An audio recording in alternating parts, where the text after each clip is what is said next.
Bonjour à toutes et tous, je suis Barbara Blocchio, Home Organizer et aujourd'hui nous nous retrouvons pour un nouveau conseil dans ce défi 21 jours, 21 conseils.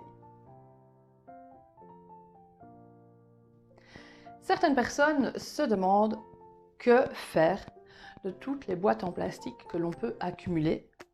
Par exemple,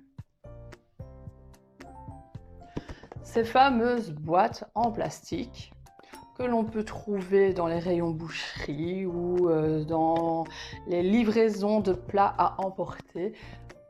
Vous recevez fréquemment des boîtes en plastique comme celle-ci et bien sûr, nous savons tous que ça a un impact écologique important. Donc, plutôt que de les jeter, vous pouvez les réutiliser. Mais comment ?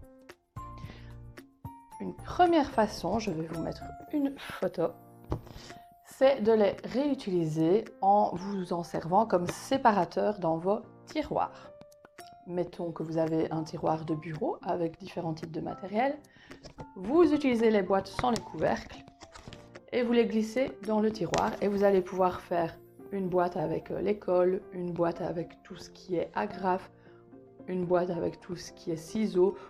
Soyez créatifs. Je me sers également de ces boîtes en plastique, toujours comme séparateur dans les tiroirs de la salle de bain. Par exemple, pour tout ce qui est maquillage ou produits de beauté, ou encore pour séparer, par exemple, tout ce qui est sparadrap, de coton d'ouate et autres. Évidemment, ce sont des boîtes qui sont prévues à un usage alimentaire.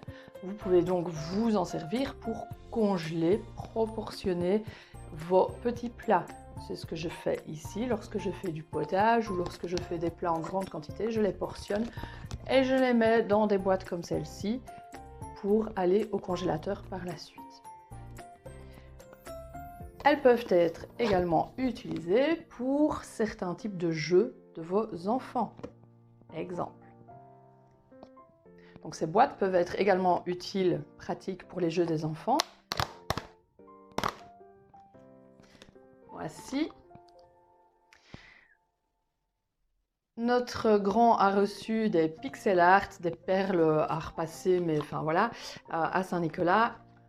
Eh bien, nous les avons stockées dans une boîte comme ceci parce que oui, il y avait un casier de rangement qui était fourni avec, mais voyez ça, il n'y a aucun couvercle.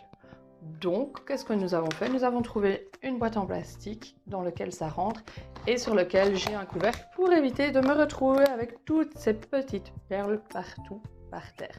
Donc, vous pouvez également vous servir de ces boîtes en plastique pour stocker des toutes petites pièces, que ce soit des petits Legos, que ce soit des perles à repasser, ou que ce soit pour vous, votre matériel de scrapbooking, votre matériel de couture. Donc, ces boîtes en plastique, ne les jetez pas trop vite et soyez créatifs pour vous en resservir dans votre quotidien. On se retrouve demain pour un nouveau conseil.